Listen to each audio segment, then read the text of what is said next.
In other news, human beings are currently causing the greatest mass extinction of species since the extinction of the dinosaurs 65 million years ago. If present trends continue, 1/2 of all species of life on Earth will be extinct in less than 100 years, as a result of habitat destruction, pollution, invasive species and climate change. Some argue that there's not yet enough data to support the view that a mass extinction is occurring. 60% of the laymen polled professed little or no familiarity with the concept of biological diversity, and barely half ranked species loss as a major threat. Get out of it. And now back to Tahrir Square, where nothing of any importance in the history of humanity at all is being beamed to every home on Earth with a TV. Thank you. In the UK, the coalition government called for restraint by the army in Egypt.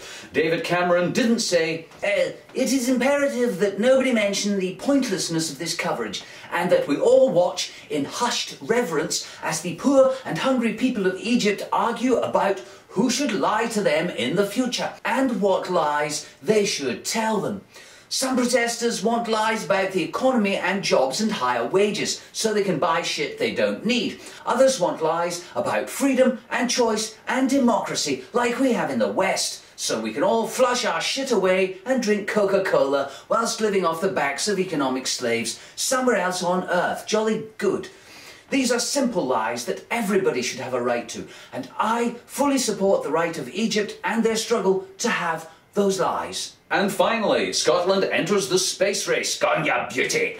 As an Edinburgh-based travel agent becomes the first in Scotland to sell flights to space on board Virgin Galactic. Dream Escape is selling seats on the service, each costing £125,000. Virgin had estimated there were around 500 people who would travel on the service in the first year. These lucky people will enjoy temporary relief from insanity on Earth before plunging back to the surface 125 grand poorer and still doomed to live on this crazy rock whizzing through space. Virgin said they have no plans to introduce travel to other planets until this one is really screwed. Thanks, and now the weather. The planet's fucked, it's your fault, and it's getting worse. Have a nice weekend.